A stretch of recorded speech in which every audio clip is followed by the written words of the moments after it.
എന്തു നല്ല കാര്യം ചെയ്താലും അതിൽ നെഗറ്റീവ് മാത്രം കണ്ടെത്തുന്നവരിൽ നിന്നും പരമാവധി അകലം പാലിക്കുവാൻ ശ്രമിക്കുക. ജീവിതത്തിലെ നിങ്ങളുടെ മോശം സമയങ്ങളിൽ നിങ്ങളെ ചേർത്ത് പിടിച്ചവരെ ഒരിക്കലും മറക്കാതിരിക്കാൻ ശ്രമിക്കുക. സ്നേഹത്തിനു വേണ്ടി ആരുടെ മുന്നിലും യാചിക്കരുത്. നമുക്കുള്ളതാണെങ്കിൽ അത് നമ്മുടെ അടുത്തു തന്നെ വന്നു ചേരും. ഒരു ആവേശത്തിന് വലിച്ചെറിഞ്ഞതൊന്നും മറ്റൊരു ആവേശത്തിന് തിരിച്ചു പിടിക്കാൻ പറ്റണമെന്നില്ല. അതുകൊണ്ട് ഉപേക്ഷിക്കുന്നതിനു മുമ്പ് നന്നായി ആലോചിക്കുക. എല്ലായ്പ്പോഴും ജീവിതം നമ്മൾ വിചാരിക്കുന്നത് പോലെ ആകണമെന്നില്ല. അങ്ങനെ ആയിരുന്നുവെങ്കിൽ ഈ ജീവിതത്തിന് ഒരു ഭംഗിയും ഉണ്ടാവുമായിരുന്നില്ല. എത്ര അകറ്റി നിർത്തിയിട്ടും ഒരാൾ നിങ്ങളിൽ നിന്നും അകന്നു പോകുന്നില്ലെങ്കിൽ അതിനു 2 കാരണങ്ങളാണ് പ്രധാനമായും ഉണ്ടാകാൻ സാധ്യത. ഒന്നുകിൽ നിങ്ങളോടുള്ള ആത്മാർത്ഥ സ്നേഹം, അല്ലെങ്കിൽ നിങ്ങളിൽ നിന്നും നേടിയെടുക്കാൻ ആഗ്രഹിക്കുന്ന അവരുടേതായ ഒരു ലക്ഷ്യം. ഒരു ജീവനെ സ്നേഹിക്കുന്നവർക്ക് മാത്രമേ ജീവിതത്തിലും സ്നേഹിക്കാൻ കഴിയൂ. നമ്മുടെ മനസ്സറിയുന്നവർക്ക് മാത്രമേ നമ്മളെ ശരിയായി മനസ്സിലാക്കാൻ സാധിക്കൂ.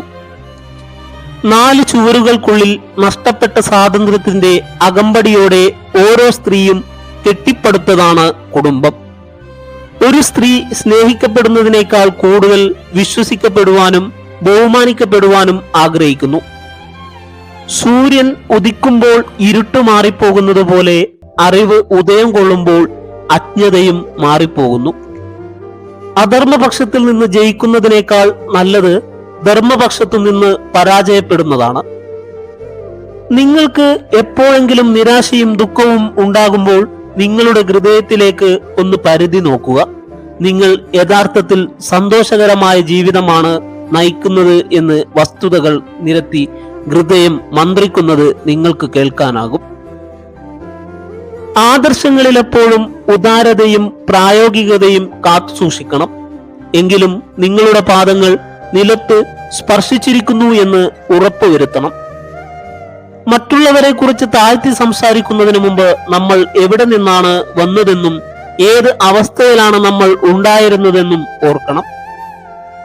മികച്ച സുഹൃത്തുക്കളെ ലഭിക്കാൻ പ്രയാസമാണ്, ഉപേക്ഷിക്കാൻ പ്രയാസമാണ്, മറക്കാനും പ്രയാസമാണ്. തുടർച്ചയായി പോസിറ്റീവ് ചിന്തകളിലൂടെ മാത്രം കടന്നു പോകുന്ന ഒരു വ്യക്തിക്ക് മറ്റുള്ളവരെക്കാൾ പെട്ടെന്ന് തന്നെ ശരിയായ തീരുമാനങ്ങൾ എടുക്കാൻ സാധിക്കും. നമ്മുടെ ജീവിതം വെള്ളത്തെ പോലെയാവണം. സാഹചര്യം മാറുന്നതിനനുസരിച്ച് ജീവിതത്തിൽ മാറ്റം വരുത്താൻ പരിശീലിക്കണം. എങ്കിലും ഒഴുകാനുള്ള വഴി നമ്മൾ തന്നെ കണ്ടെത്തണം. ചില വേദനകൾ തീക്കനൽ പോലെയാണ്, കത്തുകയോ അണയുകയോ ഇല്ല. കാലചക്രത്തിന്റെ കറക്കത്തിൽ ഇന്നത്തെ പരാജയം നാളെ വിജയവും, ഇന്നത്തെ വിജയം നാളെ പരാജയവും ആയി മാറാം. എരിഞ്ഞൊടുങ്ങാനോ നിരാശയിൽ തലകുനിച്ചിരിക്കാനോ ഉള്ളതല്ല ജീവിതം, മറിച്ച് പ്രതീക്ഷയോടെ മുന്നേറുവാനുള്ളതാണ്. വിശ്വാസമുണ്ടെങ്കിൽ നിശബ്ദത പോലും മനസ്സിലാക്കപ്പെടും. വിശ്വാസമില്ലെങ്കിൽ എല്ലാ വാക്കുകളും തെറ്റിദ്ധരിക്കപ്പെടും. പരസ്പരം വിശ്വാസമാണ് ബന്ധങ്ങളുടെ ആത്മാവ്. തന്നെ ബഹുമാനിക്കുകയും സ്നേഹിക്കുകയും ചെയ്യുന്ന സ്ത്രീകളെ പുരുഷന്മാർ ഒരിക്കലും വിടില്ല. മറിച്ച് സ്ത്രീകളായാലും അങ്ങനെയാണ്.